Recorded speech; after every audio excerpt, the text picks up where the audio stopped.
You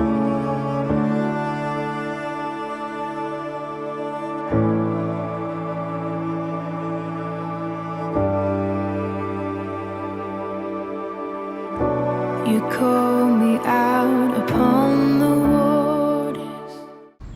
सर्वांना प्रभू येशू ख्रिस्ताच्या नावात फुलरूपी प्रेमाचा सलाम. आशा करतो आपण सर्वही बरे आहात. देवाचे आभार मानूया. अतिशय कठीण समयामध्ये मागील दिवसामध्ये प्रभूने आमचं सहाय्य केलं, सांभाळ केला, आरोग्य दिलं, संरक्षण केलं. त्याबद्दल आम्ही त्याचे जेवढे आभार मानावे तेवढे कमी आहे. आज त्याच्या दयेने कृपेने परत एकदा त्याच्या मंदिरात येऊन देवाच्या वचनाची सेवा करण्याची संधी आम्हाला त्यांनी दिली, म्हणून देखील मी त्याचे मनापासून आभार मानतो. या आपण ह्यावेळेस सुरुवातीला प्रार्थना करूया आणि संपूर्ण वेळ भक्तीची वेळ त्याच्या हातामध्ये आम्ही देणार आहोत. आजच्या वचनाद्वारे त्याने पुनश्च आपली भेट घ्यावी आणि आपल्याला त्याचे मार्ग, त्याच्या वाटा त्याने प्रगट कराव्या, सांगाव्या. त्यासाठी आम्ही परमेश्वराकडे प्रार्थना करणार आहोत. प्रार्थना करू. स्वर्गीच्या देवा, तुला मी धन्यवाद देतो, तुझे आभार मानतो. तुझ्या चांगलपणाचा अनुभव तू आम्हाला नित्य देतोस. आमचं रक्षण केलं, आमचं पालन पोषण केलं, सगळ्या गोष्टी प्रभू तू आम्हाला मोबलकतेने पुरवून दिल्यास म्हणून देखील तुला आम्ही आभार मानतो. तुझ्या ठाई प्रभू आम्हाला रक्षलं. कोणत्या प्रकारची बाधा, कोणत्या प्रकारचं परमेश्वरा वाईट घटना आमच्यासोबत तू घडून दिल्या नाहीस म्हणून देखील मनपूर्वक तुझे आभार मानतो. तुला धन्यवाद देतो. हेतभर तू आमचा सांभाळ केला आणि म्हणून तुझे आम्ही आभार मानावे, तुला धन्यवाद द्यावे, तुझ्या नावाला उंच करावं. तुझी महती, तुझं गौरव आम्ही सदैव प्रभू आम्ही तुझे गुणगान करावे. त्यासाठी देखील तू सहाय्य कर. आज तुझ्या वचनाद्वारे तू आमची भेट घे आणि तुझ्या इतिहास प्रभू तू आम्हाला कळव. त्यानुसार चालण्यास तुझ्या आत्म्याद्वारे प्रभू आमचं मार्गदर्शन कर. प्रभू येशूच्या नावाने प्रार्थना केली म्हणतोय, आमेन. आजच्या वर्णासाठी आम्ही काढणार आहोत स्तोत्र 124. आज आपण थोडक्यात वर्णामध्ये आम्ही आणणार आहोत आणि मी आपल्यासाठी वाचतो स्तोत्र 124. दाविदाचं स्तोत्र आहे आणि आपल्या परिचयास देखील ते आहे. आता इस्रायलाने म्हणावे की जर परमेश्वर आमच्या पक्षाचा नसता, लोक आमच्या उठले तेव्हा जर परमेश्वर आमच्या पक्षाचा नसता तर त्यांचा क्रोध आमच्यावर भडकला. त्यावेळी त्यांनी आम्हाला जिवंत गिळून टाकले असते, जलांनी आम्हाला बुडविले असते. त्यांचा लोंढा आमच्या गळ्याशी आला असता, खवळलेले लोंढे आमच्या गळ्याशी आले असते. परमेश्वराचा धन्यवाद हो, त्याने आम्हाला त्यांच्या दाढात भक्ष म्हणून पडू दिले नाही. आमचा जीव पक्षाप्रमाणे पांढऱ्यांच्या पाशातून मुक्त झाला आहे. पाश तुटून आम्ही मुक्त झालो आहोत. आकाश व पृथ्वी यांचा निर्माण करता जो परमेश्वर, याच्या नावामुळे आम्हाला सहाय्य मिळते. आजचा आमचा विषय आहे की आमच्या पक्षाचा देव आणि परमेश्वर. या ठिकाणी दावीद म्हणतो की परमेश्वरा तो आमच्या पक्षाचा आहे. जेव्हा लोक आमच्यावर उठले, जेव्हा त्यांचा क्रोध आमच्यावर भडकला, तेव्हा तूने आमचा पक्ष घेतला, आमची बाजू घेतली, आम्हाला सांभाळलं, आम्हाला रक्षलं. आणि म्हणून या जगामध्ये त्याचे लेकरं म्हणून आम्ही पाहणार आहोत पुढे की आमची बाजू कोण घेत आहे, आमचा पक्ष कोण घेत आहे. मराठी भाषेमध्ये पक्ष घेणे आम्ही पुष्कळदा म्हणतो की पक्ष घेणे, पक्षपात करणे, त्याचा विरुद्धार्थ. या गोष्टी आम्हाला समजल्या पाहिजे की देव आमची बाजू घेतो, आमचा पक्ष घेतो. का घेतो? जेव्हा लोकांचा राग आमच्यावर भडकतो, जेव्हा लोक आमच्या उठतात आम्हाला नष्ट करण्यासाठी, आम्हाला मारण्यासाठी, आम्हाला संपवण्यासाठी, आमचे आलम करण्यासाठी, आमचं नुकसान करण्यासाठी, शैतान त्याचे सर्व डावपेचानुसार आम्हाला हानी पोहोचवू इच्छित आहे, आम्ही मागे पाहिलं की आम्हाला गिळू इच्छित आहे, आम्हाला संपवू इच्छित आहे, आम्हाला अडकवू इच्छित आहे, त्या पक्षाचं स्तोत्र वाचलं की तो पक्षी जसा पारध्याच्या पाशापासून सुटणं कठीण आहे त्या पक्षाला, पण जर सुटला तर किती मोठी गोष्ट आहे. त्याप्रमाणे देव आमचा पक्ष घेऊन आम्हाला सोडवितो, रोज सोडवितो. कारण या सैतानाने, त्या पारध्याने आमच्या मार्गावर पाश लावलेले आहेत, ट्रॅप लावलेला आहे, जो आम्हाला दिसत नाही, आणि त्यातून तो आम्हाला सोडवितो. पुष्कळदा आम्ही त्यामध्ये अडकतो, कळत नकळत आम्ही अडकतो, तरी देव आमचा पक्ष घेतो, आमची बाजू घेतो आणि आम्हाला तो सोडवितो. त्याप्रमाणे आम्ही देवाचे आभार मानावे. कशा रीतीने दावीद म्हणतो की इस्रायलाला परमेश्वराने त्या लोकांच्या रागापासून, त्या जे लोक त्यांच्यावर उठले त्यांच्यापासून, जे आम्हाला गिळून टाकणार आहेत, जे आम्हाला बुडविणार आहेत, जे लोंढ्याप्रमाणे आमच्यावर आलेले आहेत, आमच्या गळ्यापर्यंत ते आलेले आहेत, पण देवाने त्यांना आमच्यावर सरशी दिली. मागे ऐकलं की आम्हावर, आमच्या शत्रूंना त्यांनी हर्ष करू दिला नाही. देव आमचा पक्ष घेतो, देव आमची बाजू घेतो, आम्ही एकटे नाही. आणि स्वतः येशू म्हणतो, या युगाच्या शेवटापर्यंत मी तुमच्या हातात हात धरून तुम्हाला चालविणार आहे, तुम्हाला आणा ओरके उपरी मी सोडलं नाही, मी सोडणार नाही. आणि जेव्हा तो स्वर्गारोहण होऊन जेव्हा तो गेला, तेव्हा तो म्हणतो मी जात आहे, पण कैवाऱ्याचा आत्मा तुम्हाला मी देत आहे. कैवार घेणारा, बाजू घेणारा. मराठी भाषेमध्ये आम्ही बघतो की पक्ष घेणे अवाक्प्रचार आहे. याचा अर्थ काय आहे? बाजू घेणे, कैवार घेणे किंवा सहाय्य करण्यास पुढे येणे. संकटात सापडलेल्या, दुःखात पडलेल्या, एखाद्या न्यायाला सामोरा जात असलेल्या व्यक्तीला पक्ष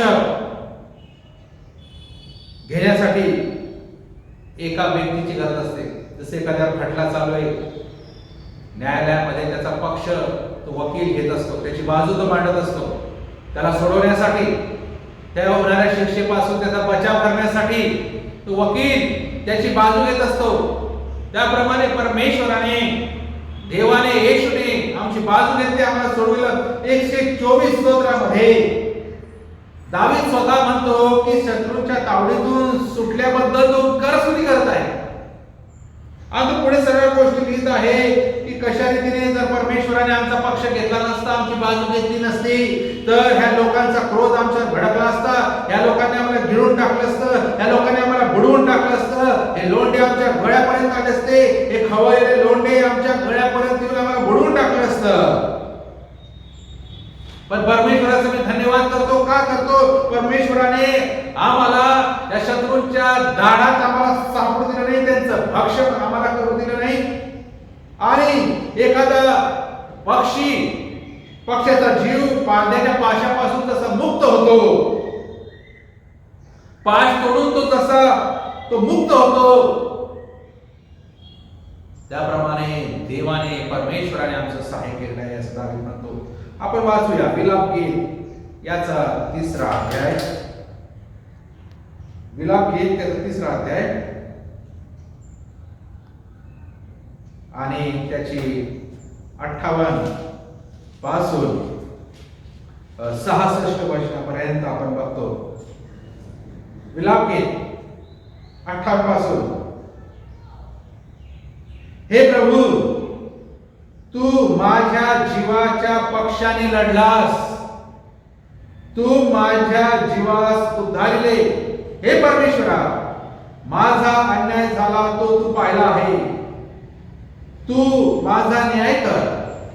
त्यांनी उगवलेला सर्व सूड, त्यांच्या मजविषयीच्या सर्व योजना तू पाहिल्या आहेत. हे परमेश्वरा, मज विरुद्ध त्यांनी केलेली निंदा व त्यांच्या सर्व योजना तू ऐकल्या आहेत. मजवर उठणाऱ्यांच्या तोंडचे शब्द व दिवसभर चाललेला त्यांचा मज विषयीचा कट तू ऐकला आहे. तू त्यांचे उठणे बसणे पहा, मी त्यांचे उपहासगीत झालो आहे. हे परमेश्वरा, त्यांच्या हातच्या कर्माप्रमाणे तू त्यास प्रतिफळ देशील. हृदयाची कठोरता हा आपला शाप तू त्यास देशील. तू क्रोधाने त्यांचा पाठलाग करशील व परमेश्वराच्या आकाशाखालून तू त्यांचा विध्वंस करशील. विलापगीत मध्ये तो म्हणतो की हे परमेश्वरा, तू माझ्या जीवाच्या पक्षाने लढलास. तू माझ्या जीवास उद्धारले. हे प्रभू, हे परमेश्वरा, तू माझ्या जीवाच्या पक्षाने लढलास. आमच्या पक्षाचा देव, जे त्याचे लेकर आहे, ज्यांनी जे त्याच्यावर विसंबून अवलंबून आहे, ज्यांनी आपला भार, आपला भरोसा, आपली भिस्त त्याच्यावर टाकलेले आहे, त्यांची बाजू, त्यांचा पक्ष जर कोण घेतो तो देव घेतो. आम्हाला दिसत नाही पुष्कळ वेळा आध्यात्मिक रीतीने योगाप्रमाणे पुष्कळ वेळेला सैतानाने आम्हाला चाळावं, आपण मागे ऐकलं, चाळावं म्हणून मागितलंय, गिळावं म्हणून तो पाहत आहे. आणि विविध योजना आमच्या विषयी असताना देव आमच्या पक्षाने लढलेला आहे, लढत आहे, आमची बाजू मांडत आहे. आम्हाला पुष्कळ समजत नाही की आम्हाला वाटतं आम्ही धडधाकट आहोत, आम्हाला वाटतं आम्ही सर्व सुदृढ आहोत, सगळं चांगलं आहोत. पण का आहोत त्याच्या मागे अदृश्य गोष्टी आहेत की प्रभू ते आमच्या विषयी कार्य करत आहे, आमच्या बाजूने लढत आहे, आमची बाजू तो घेत आहे, आमचा कैवार तो घेत आहे. एक प्रकारे त्या वकिलाची भूमिका तो येशू आज पण स्वर्गामध्ये मी त्याच्या उजवीकडे बसून तो आमच्यासाठी मध्यस्थी करत आहे. मध्यस्थी म्हणजे कैवार घेणं, मध्यस्थी म्हणजे बाजू घेणं, आणि तो आमच्यासाठी वारंवार विनंती करत आहे. मी त्याला करत आहे, दुसऱ्या बाजूने सैतानाच्या योजना तो हलवून पाडत आहे. असं कैवार घेणारा प्रेमळ आमचा प्रभू येशू ख्रिस्त आमच्या बाजूने लढणारा आमचा परमेश्वर आहे. आणि तो म्हणतो की तू माझ्या जीवाच्या पक्षाने लढलास. पहिलेच तो लढलास, आज पण लढत आहे आणि उद्या पण लढणार आहे. किती उपकार आहे.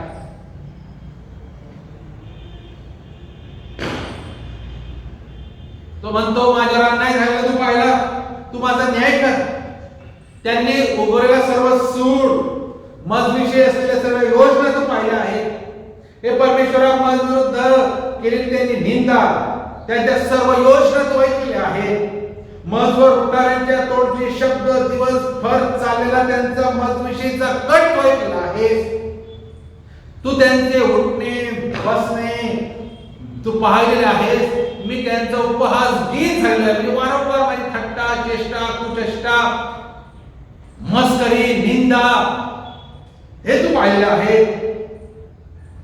तू त्यांच्या हाताच्या कर्माप्रमाणे त्यांना प्रतिफळ दे म्हटलेलं आहे. आणि तू त्यांना कोणता शाप दे हे पण त्यांनी सांगितलेला आहे. कोणता शाप परमेश्वर त्यांना देतो. जे देवाच्या लोकांविषयी ज्यांना वाटतं हे असहाय्य आहे, एकटे आहे, जसं तो सिंह, जसं तो हिंस्र पक्षू एकट्यात असलेल्या प्राण्याला तो सावध करतो, शिकार करतो, कमजोरावर तो हल्ला करतो, निर्बलावर तो हल्ला करतो, कळपातून मागे सुटलेल्या, झुंडातून मागे सुटलेल्यांवर तो भक्ष्य करतो. तो सिंह त्याप्रमाणे सैतान, त्याला वाटतं हे एकटे आहे, ह्याची बाजू घेणारा कोणी नाही, ह्यांना काही समजत नाही, आपण एकत्र येऊन ह्यांची निंदा करू, ह्यांचं नुकसान करू. दिवसभर असले की मजविरुद्ध ते कट करतात, कारस्थान करतात, ह्याला कसं पाडावं. पण विलापगीत म्हणतो की त्यांच्या हाताच्या कर्माप्रमाणे तो त्यांना प्रतिफळ देतो. बघा, देव आमचा पक्षच घेत नाही, देव आमची बाजूच घेत नाही. देव आमच्या बाजूनेच केवळ लढत नाही, तर दुसऱ्या बाजूने तो प्रतिकार देखील करतो. आणि तो म्हणतो त्यांच्या हाताच्या कर्माप्रमाणे तो त्यांना तो प्रतिफळ देतो. आणि हृदयाची कठोरता हा आपला शाप तू त्यास देतो. भयंकर आहे हृदयाची कठोरता. मी मागे पण बोललो फारोच्या चिन्हावरून.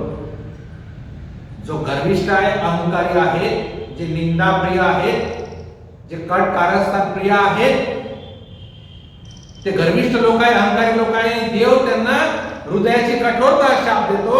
आणि जेव्हा हृदय कठोर होतं, जेव्हा हृदय पाषाण्य होतं, तेव्हा त्या व्यक्तीविषयी कोणत्या प्रकारची आशा राहत नाही, केवळ त्याचा नाश ठेवलेला असतो. तसं फारोला देव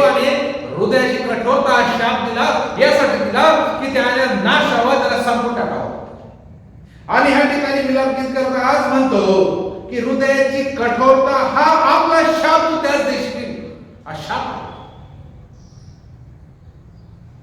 देवाच्या लेकरांच्या नादी लागू नका. सहज भक्ष्य आहे, सहज सावज आहे, सहज शिकार करता येणार आहे, ह्यांच्या मागे पुढे कोणी नाही, हे अनाथ आहे, दुर्लक्षित आहे, ह्यांना कोणाचा सपोर्ट नाही. समजू नका. आमच्या पक्षाचा जर कोण आहे तर तो परमेश्वर आहे. जरी कोणी आमची बाजू घेत नाही, सर्व निंदा नालास्त्या करतात, कट रचतात, आम्हाला वाटतं आमच्याकडे मेजॉरिटी आहे, आमच्याकडे वाटतं आम्हाला खूप लोक आमच्या जवळ आहे, एकटे आहेत, यांच्या बाजूने कोणी नाही. समजू नका.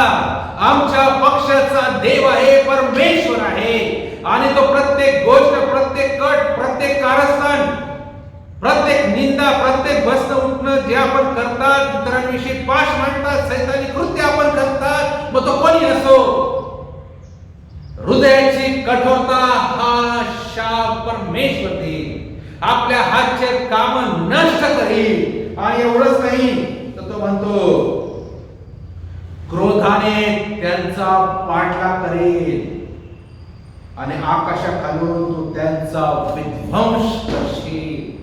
हा आहे बाजू घेणारा देव, हा आहे परमेश्वर, आमच्या बाजूने लढणारा देव. आम्ही कोणी असं समजू नये की आम्ही एकटे आहोत. आम्ही समजू नये आमच्या बाजूचा कोणी नाही. आम्ही समजू नये आम्हाला कोणाचा सपोर्ट नाही. आम्ही कधी समजू नये की आम्ही अशक्त आहोत, दुर्बल आहोत, दुर्लक्षित आहोत. देव आमच्या बाजूचा आहे. आम्ही बघतो वचनावर वाचून घेणारा पुष्कळ आहे की भयंकर संकटांना समोर जात असताना योग त्यांनी दाखवलेला विश्वास आपण मागच्या पण योगाविषयी पाहिला आहे. आणि इतक्या भयंकर संकटातून जात असताना ज्याने विश्वास केला तो परमेश्वरावर अवलंबून राहिला, त्याची भिस्त परमेश्वरावर होती आणि अद्भुत रीतीने परमेश्वराने त्याचा कैवार केला, घेतला, त्याचं सांत्वन केलं. इतक्या कठीण समस्यामध्ये जात असताना, सर्वांनी सोडून दिलेलं असताना, कोणी त्याची बाजू घेत नाही, त्याची पत्नी त्याची बाजू घ्यायला तयार नाही, मरून जा म्हणते, त्यावेळेस परमेश्वर त्याचा कैवार घेतो, परमेश्वर त्याची बाजू घेतो. आणि त्यामुळे योग काय म्हणतो बघून घ्या, वाचून घेऊया. योग काय म्हणतो, योगाच्या अनुभवातून तो म्हणतो, योग 16, योगाचं पुस्तक, याचा 16वा अध्याय आणि त्याचं 19वे वचन.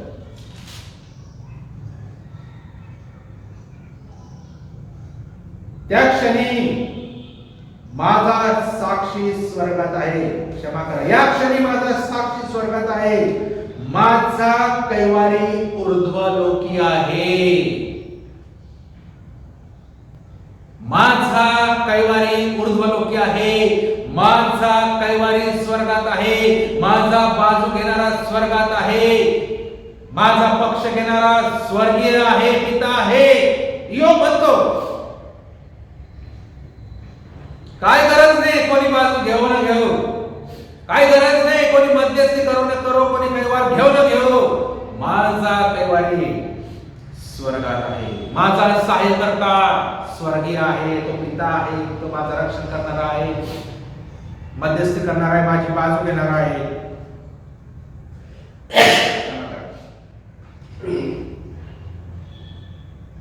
दावीद म्हणतो, स्तोत्र 70 आणि 5 मध्ये दावीद म्हणतो, माझा सहाय्यकर्ता व मुक्तिदाता तू आहेस.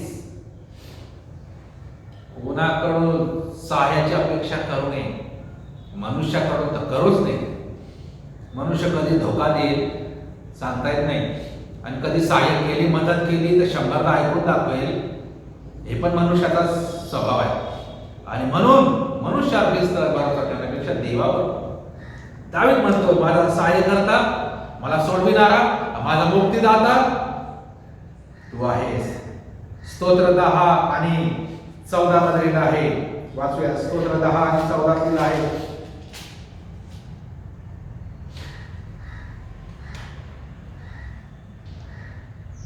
हे तू पाहिलेच आहे. उपद्रव व दुःख यांचा मोबदला आपल्या हाताने देण्यासाठी त्यांच्याकडे तू नजर लावतोस.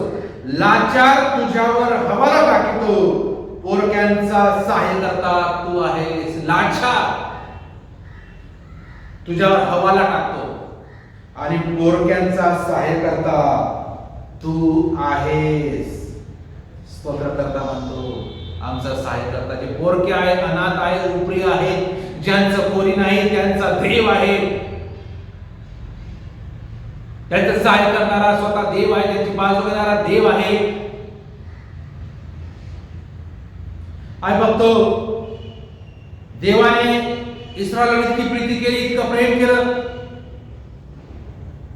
कितीतरी प्रसंगातून हे त्याचं प्रेम, त्याची प्रीती आम्हाला दिसून येते इतिहासामध्ये.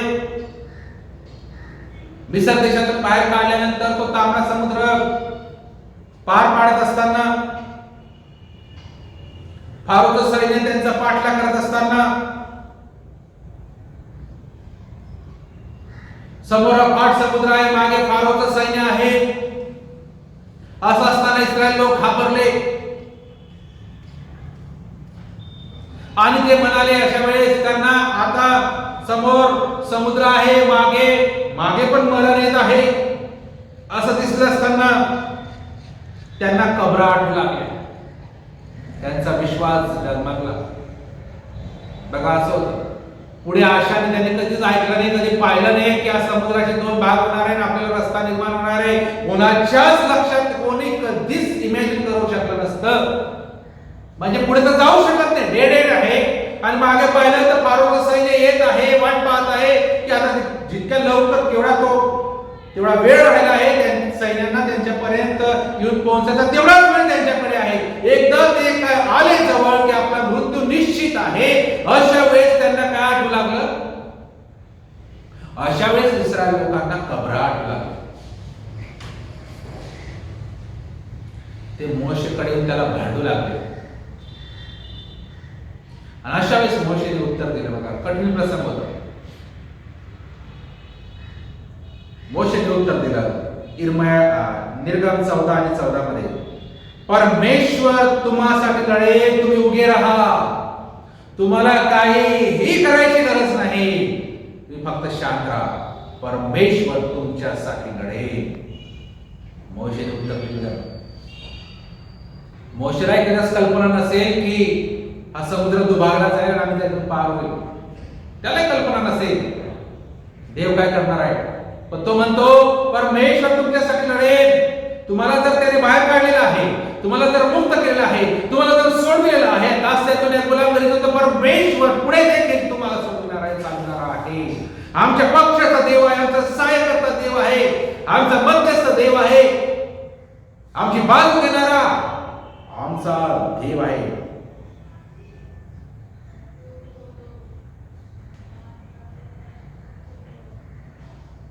अनेक लढायात परमेश्वर इस्रायलांसाठी लढला. देव लढला इस्रायल लोकांसाठी. यिर्मया म्हणतो 50 आणि 34 मध्ये, त्यांचा उद्धारकर्ता समर्थ आहे, सेनाधीश परमेश्वर त्याचे नाव आहे, तो त्यांच्या पक्षाने लढेलच.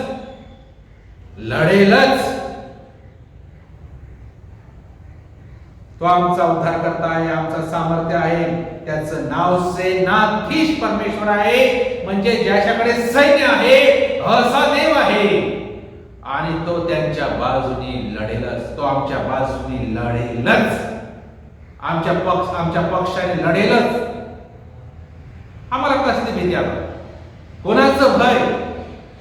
हे दात पडलेल्या सिंहाचे भय, हा भीती घालणाऱ्या सिंहाचे भय, या सैतानाचे भय, सैतानी लोकांचे भय, जे निंदा करतात, नालास्त्या करतात, चेष्टा करतात, कट कारस्थान असतात, ह्यांचं भय?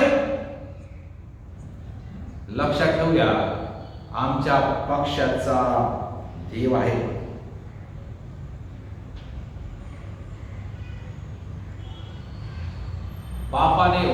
पापाच्या ओझ्याने दबल्याला मानवाला सतत घेण्यासाठी बसलेला दुष्ट शत्रू म्हणजे सैतान, त्याच्यापासून बचाव करण्यासाठी, आमचा पक्ष घेण्यासाठी जर कोण आला तर तो म्हणजे आमचा प्रभू येशू ख्रिस्त आला. तो पुढे आला आणि आमच्या पक्षाने त्यांनी सैतानाबरोबर लढा दिला, झुंज केली. त्याने काय केलं? सैतानाबरोबर लढा देऊन सैतान, मरण आणि पाप या तिघांचा पराभव केला. कारण त्याने आमची बाजू घेतली, आमच्या पक्षाने लढला. सैतान, मरण आणि पाप तिघांचा पराभव त्यांनी त्या वधस्तंभावर केला. आम्हावरील पापाचं जे दोषारोप होतं तो नष्ट केला. आम्हाला मरणातून वाचविलं आणि सैतानाला हरवून आम्हाला विजय आम्हाला मिळवून दिला. आणि म्हणून 1 योहान 2 आणि 1 आणि 2 मध्ये लिहिलेलं आहे, पित्याजवळ आपला कैवारी आहे. कैवारी आहे पित्याजवळ. कोण? प्रभू येशू ख्रिस्त आहे, जो आमचा कैवार घेत आहे, आमची बाजू घेत आहे, आमच्या पक्षाने आमचा रिप्रेझेंटेटिव्ह तो आहे.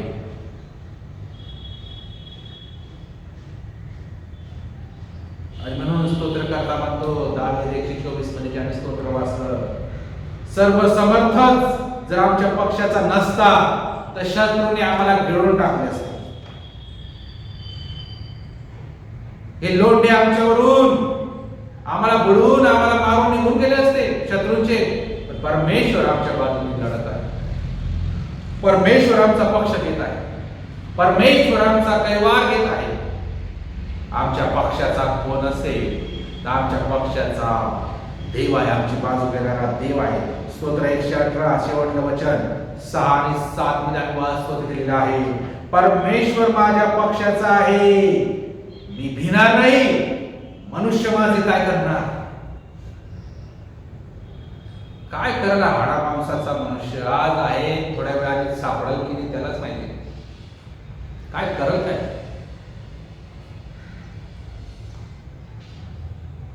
स्तोत्र करता म्हणतो परमेश्वर माझ्या पक्षाचा आहे, मी भिणार नाही, मी घाबरणार नाही.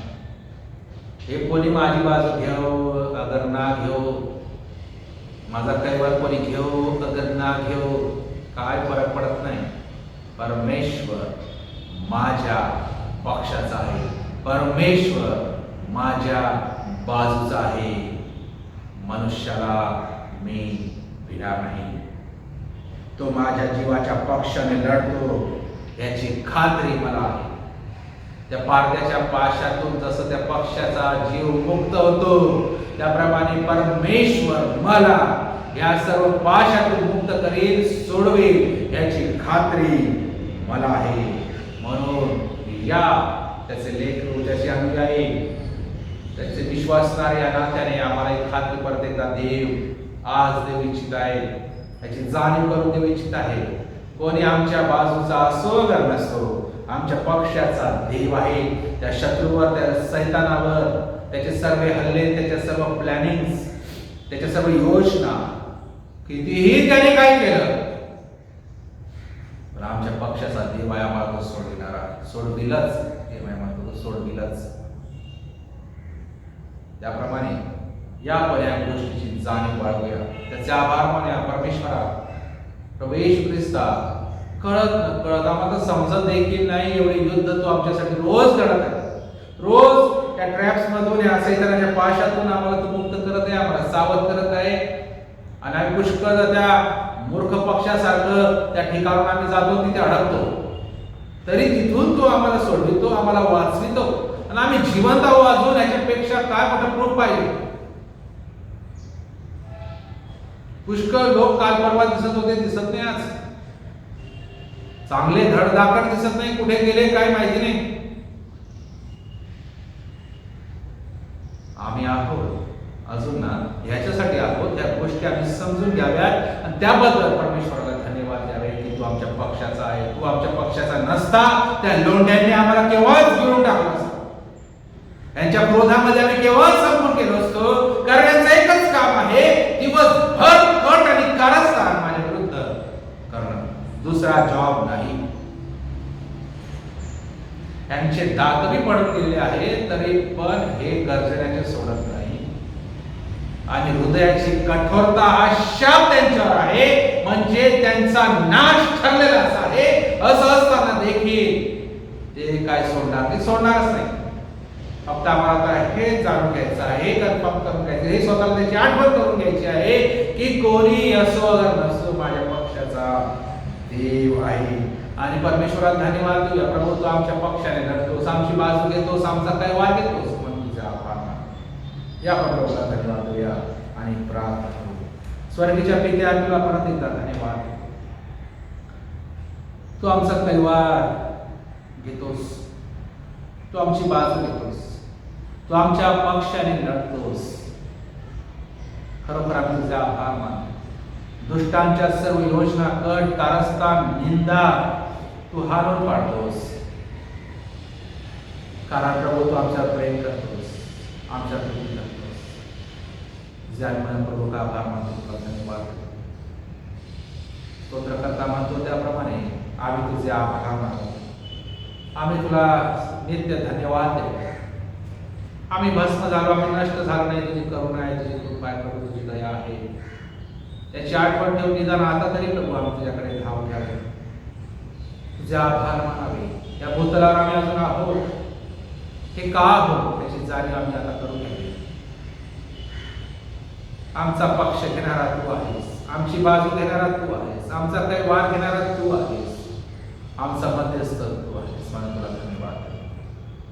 परत एकदा सर्व मान महिमा करू प्रभू येशू तुझ्या गोड आणि प्रेम आणि प्रार्थना करतो. आमेन. सर्वांना सलाम. My soul will rest in